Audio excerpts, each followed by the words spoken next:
Hello friends, welcome to Hindi voice.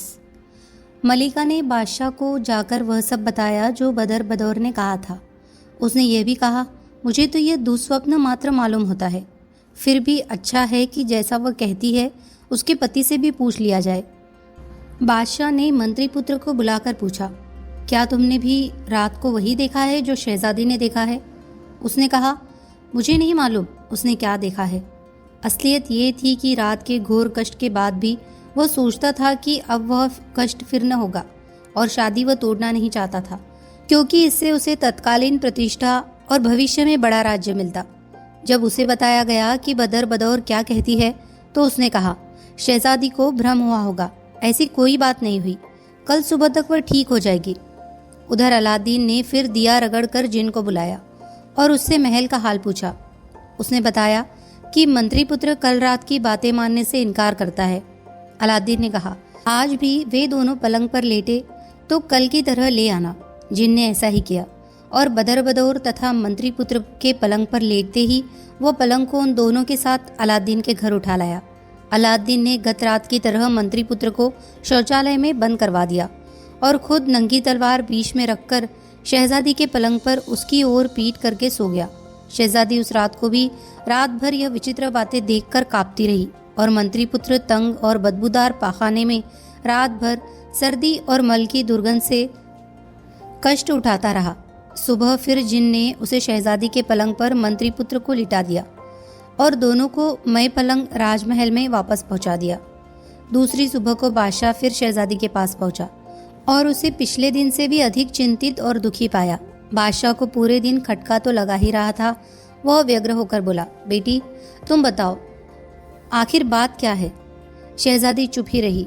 बादशाह के बहुत पूछने पर भी वह कुछ न बोली तो बादशाह का धैर्य छूट गया। उसने म्यान से तलवार खींच ली और गरज कर बोला, तू सच्ची बात बता, वरना मैं अभी तेरे टुकड़े टुकड़े किए डालता हूँ। बदर बदौर घबरा कर रोने लगी और बोली, पिताजी मुझसे कोई अपराध हुआ हो तो क्षमा कर दे। आप जोर देते हैं तो मैं पिछली 2 रातों का हाल आपको बताए देती हूँ, परंतु आपको इस पर विश्वास नहीं होगा, इसीलिए मैं अब तक चुप थी। ये कहकर बादशाह को अपने मुंह से सारा हाल बताया। फिर कहने लगी, आपको विश्वास न हो रहा हो तो मंत्री पुत्र से पूछ लीजिए। बादशाह ने कहा, बेटी मैं तुम्हें किसी तरह दुख नहीं देना चाहता।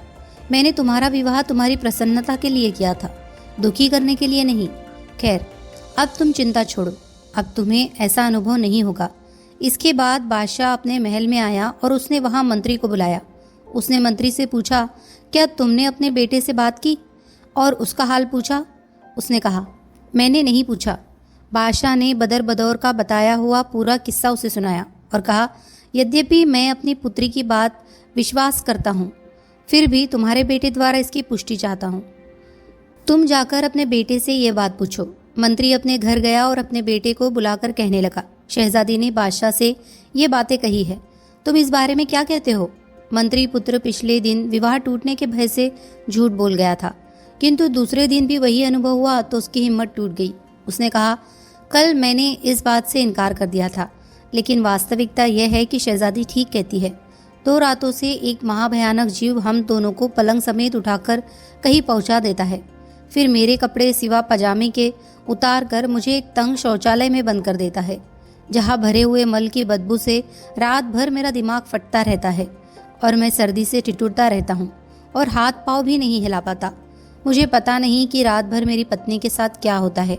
सुबह वही जीव मुझे निकाल कर कपड़े पहनाता है और पलंग पर लिटाकर हम दोनों को पलंग समेत महल में वापस ले आता है।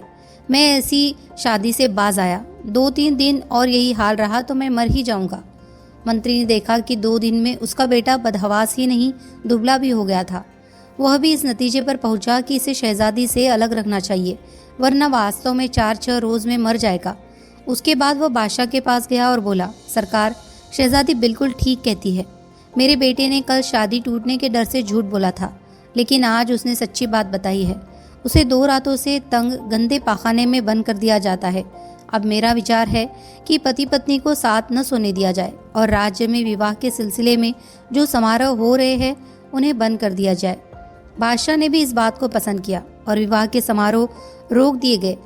मंत्री के पुत्र को महल में आकर पत्नी से मिलने से भी रोक दिया गया। नगरवासियों में जोरों से इस बात की चर्चा होने लगी। लोग तरह तरह की अटकलें लगाते थे कि क्यों विवाह समारोह बंद कर दिए गए और क्यों मंत्री के पुत्र को राजमहल से निकाल दिया गया। कारण केवल दूल्हा दुल्हन, उनके माता पिता और अलादीन को ज्ञात था। अलादीन ने अब दिया रगड़कर जिन को बुलाने की जरूरत न समझी और अपनी 3 महीने की मियाद बीतने की प्रतीक्षा करने लगा। उसने ऐसा प्रकट किया जैसे बदर बदौर के मंत्री पुत्र से ब्याहे जाने के बारे में उसे कुछ पता ही न हो। 3 महीने की मियाद बीतने के बाद अलादीन ने फिर अपनी माँ को बादशाह के पास भेजा। बुढ़िया फिर दरबार के लायक कपड़े पहनकर दरबार में गई और बादशाह के सिंहासन के सामने खड़ी हो गई। बादशाह उसे देखकर समझ गया कि वह वादा याद दिलाने को आई है। मंत्री भी इस बात को ताड़ गया और उसने कोशिश की कि बादशाह को किसी और बात में उलझाए रखे। बादशाह ने उसे रोक दिया और कहा, वह बुढ़िया जो सामने खड़ी है उसे हाजिर करो।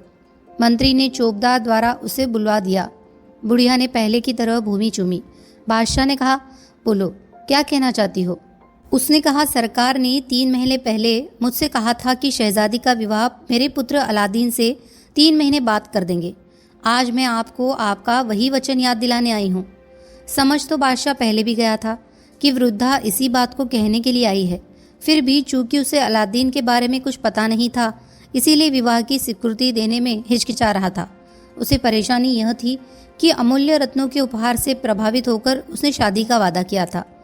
अब उससे साफ मुकरने से उसकी प्रतिष्ठा में जो बट्टा लगता वह भी उसे मंजूर नहीं था। उसने अपनी कठिनाई मंत्री को चुपके से बताई। उसने चुपके से कहा, कोई परेशानी नहीं है। आप अलादीन को कहला भेजे कि शहजादी का मेहर बहुत बड़ा होगा। तुम में वह देने की सामर्थ्य हो तो मैं विवाह को राजी हूँ, वरना आगे से विवाह की बात भी मेरे आगे न चलाना। और मेहर आप इतना भारी मांगे कि वे दे ही न सके। बादशाह को यह सलाह पसंद आई।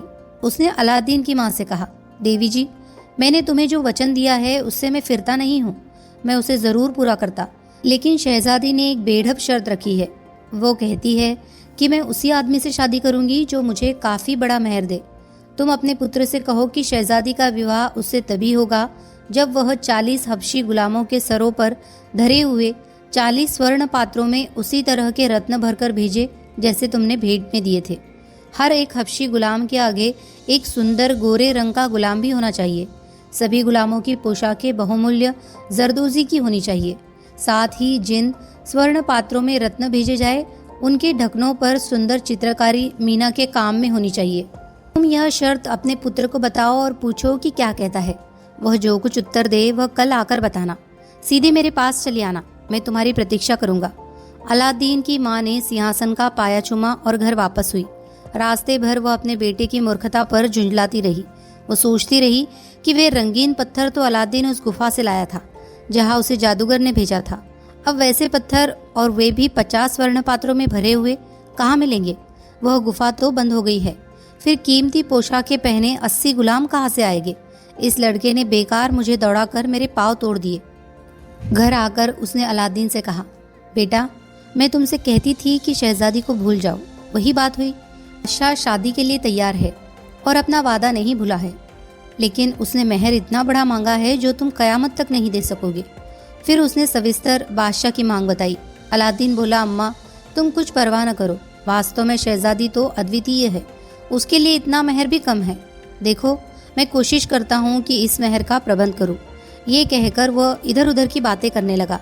दूसरे दिन सवेरे उसने माँ से कहा, अम्मा, बड़ी भूख लगी है, तुम बाजार से कुछ खाने को ले आओ, घर में बनाने में देर लगेगी।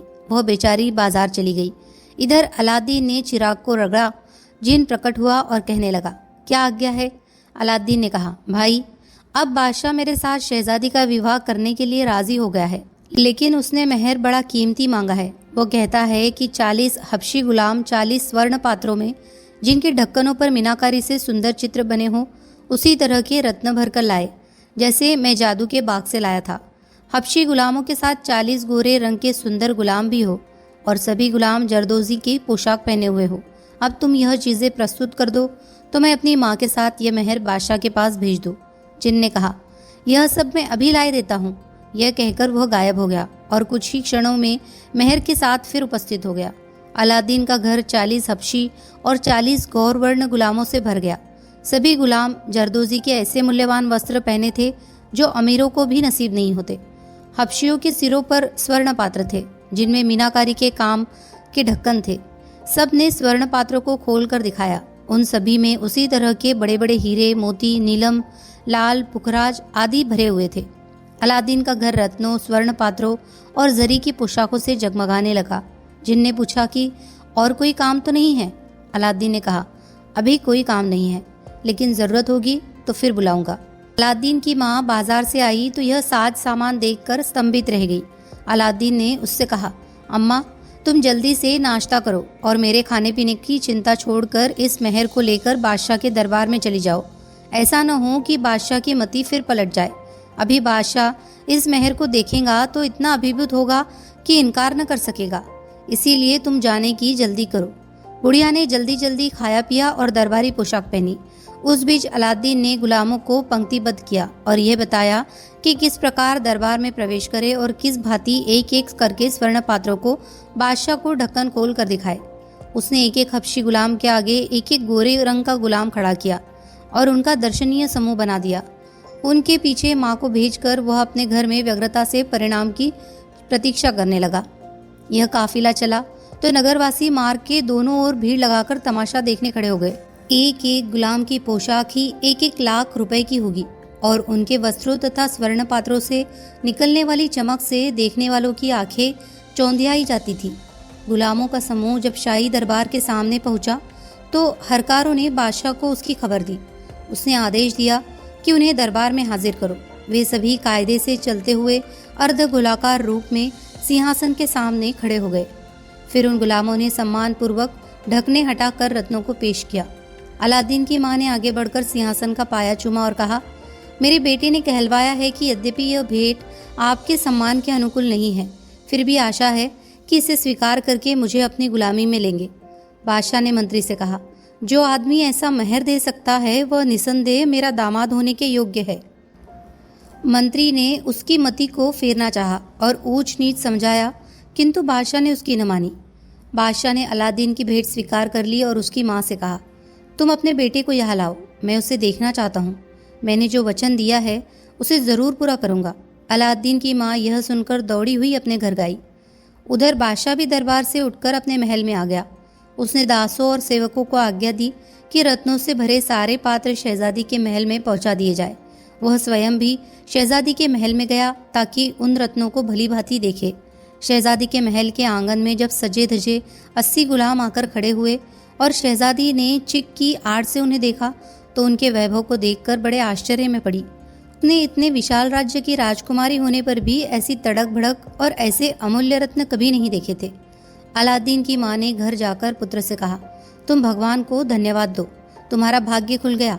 बादशाह ने तुम्हारी भेंट पसंद कर ली और कहा कि शहजादी का विवाह तुमसे होगा। अन्य दरबारियों ने सहमति प्रकट की। बादशाह ने तुम्हें बुलाया है ताकि तुम्हारे हाथ में अपनी पुत्री का हाथ दे दे। अलादीन यह सुनकर खुशी से झूम उठा। उसने माँ से कहा, अम्मा तुम्हें थोड़ी ही देर प्रतीक्षा करनी पड़ेगी, मैं तैयार होकर अभी चलता हूँ। ये कहकर वह अंदर के कमरे में गया। उसने चिराग को रगड़ा और जिन प्रकट होकर आदेश की मांग करने लगा। अलादीन बोला, एक तो मैं हम्माम में स्नान करना चाहता हूँ, इसके बाद तुम मेरे लिए बादशाहों के जैसे कपड़े ले आओ। जिन ने उसका हाथ पकड़ा और उसे उड़ाकर एक संगमरमर के बने हम्माम में ले गया। अलादीन ने कपड़े उतारकर गर्म पानी से मलमल कर नहाया और तरह तरह की सुगंधियां अपने देह में लगाई। उसका शरीर गोरा और नरम हो गया और बदन के एक एक जोड़ में चुस्ती आ गई और उसका चेहरा चांद की तरह दमकने लगा। जब वह उस जगह आया जहां उसने कपड़े उतारे थे तो वहां एक भारी कमख्वाब का जोड़ा अपने लिए रखा पाया। वहां जिन भी आ गया जिसने कपड़े पहनने में अलादीन की सहायता की। फिर जिन ने कहा, अब क्या आज्ञा है? अलादीन ने कहा, मेरे लिए एक ऐसा बढ़िया घोड़ा लाओ जिसके मुकाबले का कोई घोड़ा शाही अस्तबल में मौजूद न हो। उसका साज सामान भी लाखों रुपए का होना चाहिए। इसके अलावा 12 गुलाम मेरे दाएं बाएं और पीछे चलने के लिए हो और 20 सिपाही मेरी सवारी के आगे चलने के लिए। 6 दासियां अच्छे कपड़े पहने हुए मेरी माँ की सेवा में चले और 2 दासियां 2 भारी और अति मूल्यवान कपड़े के जोड़े उठाए हुए साथ चले, एक मेरी माँ के लिए और दूसरी मेरी भावी पत्नी के लिए। इसके अलावा 10 तोड़े अशरफियों के मेरे लिए हो जिन्हें मैं रास्ते में लौटाता चलूं। जिन यह आदेश पाकर गायब हो गया और 2 क्षणों में यह सारी चीजें लाकर दे दी। अलादीन ने अशरफियों के 4 तोड़े अपनी माँ को दिए ताकि शाही महल में इनाम इकराम के काम आए, और 6 तोड़े अपने साथ चलने वाले 12 गुलामों में से 6 को दिए कि मुट्ठी भर भर कर अशरफिया फ़कीरों और गरीबों के लिए बादशाह के महल तक लुटाते चले। अपनी माँ के आगे 6 दासियाँ करके कहा, यह 6 तुम्हारी सेवा के लिए है। इनके अलावा यह 2 दासियाँ बहुमूल्य वस्त्र लिए हैं, जिनमें एक जोड़ा जो तुम चाहो बदर बदौर को दे देना और दूसरा अपने लिए रख लेना। फिर उसने जिन से कहा कि इस समय तुम जाओ, जब फिर ज़रूरत पड़ेगी तो तुम्हें बुलाऊंगा। जिन ये सुनकर गायब हो गया। इसके बाद अलादीन ने एक दास को शाही दरबार में भेजा कि बादशाह से कहे कि अलादीन आना चाहता है। वह जाकर वापस हुआ और बोला, बादशाह और सारे सरदार आपकी प्रतीक्षा में हैं। अलादीन कभी घोड़े पर न बैठा था, किंतु उस बढ़िया घोड़े पर शान से बैठा और उसे कुदाता हुआ बाजार से निकला। लोगों की भीड़ लग गई और अलादीन के दासों ने अशरफिया लुटानी शुरू कर दी। लोगों ने अलादीन को हमेशा फटेहाल देखा था। उसे इस ठाट बाट में देखकर कोई पहचान न सका और लोग आपस में बातें करने लगे कि ये शानदार आदमी जो इतने खुले हाथों से अशरफिया लुटा रहा है कौन है। सारे शहर में उसकी चर्चा होने लगी और जानकार लोगों ने बताया कि कुछ ही देर पहले इसने बादशाह के लिए ऐसी बहुमूल्य भेंट भेजी है जिसकी कोई कल्पना भी नहीं कर सकता। उन्होंने यह भी बताया कि इसी आदमी से शहजादी का विवाह होना निश्चित हुआ है। यह सुनकर लोग बड़े खुश हुए और कहने लगे कि वास्तव में शहजादी के लिए इससे अधिक उपयुक्त वर का मिलना असंभव था। जब अलादीन महल के बाहरी फाटक पर पहुंचा तो उसने चाहा कि घोड़े से उतरूं, लेकिन वहां उसके स्वागत के लिए मंत्री, सरदार और अमीर उमरा जो जमा हुए थे, उन्होंने उसे उतरने नहीं दिया और उसे घोड़े पर बिठाए हुए ही प्रांगण में से ले गए। जब वह दरवाजे पर पहुंचा तो इन लोगों ने उसे घोड़े से उतारा और 2 पंक्तियां बनाकर उनके बीच में अलादीन को सम्मानीय अतिथि के रूप में बादशाह के सामने ले गए। अलादीन का रूप रंग और वेशभूषा देखकर बादशाह को योग्य दामाद के पाने पर बड़ी प्रसन्नता हुई। अलादीन ने चाहा कि बादशाह के पांव पर गिरे, किंतु बादशाह ने उसे ऐसा करने से रोक दिया और उसे अपने साथ ही सिंहासन पर बिठा लिया। बादशाह ने कहा, तुम किस देश से आए हो? अलादीन ने कहा, मैं आप ही की प्रजा में से हूँ, यही का निवासी हूँ, किंतु शहजादे के बगैर जिंदा नहीं रह सकता, इसीलिए आपकी सेवा में आया हूँ। बादशाह ने उसे गले लगाकर कहा, मैं अन्यायी नहीं हूँ, मैंने जो वचन दिया है उस पर कायम हूँ। मेरे सामने मरने जीने की बातें न करो, तुम मुझे बहुत प्यारे हो। मैंने जैसी तुम्हारी प्रशंसा सुनी थी वैसा ही तुम्हें पाया। वह कहकर बादशाह ने इशारा किया तो चारों ओर से तरह तरह के बाजे बजने लगे। फिर बादशाह अलादीन का हाथ पकड़कर उसे महल के अंदर ले गया और दोनों ने साथ साथ भोजन किया।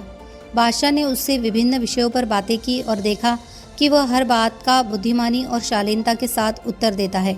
बादशाह इस बात से बहुत खुश हुआ। भोजन से निवृत्त होकर उसने काजी को बुलाया और निकाह पढ़ने की तैयारी के लिए कहा। वह अलादीन को भेंट वार्ता के कक्ष में लाया और जहां सरदारों और अमीरों ने अलादीन से बातें की और उसकी बुद्धिमत्ता की प्रशंसा की, विवाह के बाद बादशाह ने अलादीन से कहा कि आज तुम इसी महल में रहो ताकि सुहागरात यही हो। अलादीन ने कहा, मैं आपकी आज्ञा से बाहर नहीं हूँ, किंतु मैं चाहता हूँ कि नया महल अपनी पत्नी के लिए बनवाऊँ और उसी में उससे भेंट करूँ। बादशाह ने कहा, अच्छी बात है, लेकिन तुम्हारा महल मेरे महल के पास ही होना चाहिए। मेरे महल के सामने एक बड़ा मैदान है, उसमें तुम जहाँ भी चाहो अपना महल बनवा लो। ये कहकर उससे गले लगाकर विदा किया। अलादीन वापसी में भी दोनों ओर अशरफिया लुटाता हुआ आया और प्रजाजन ने उसकी दानशीलता और वैभव की और प्रशंसा की।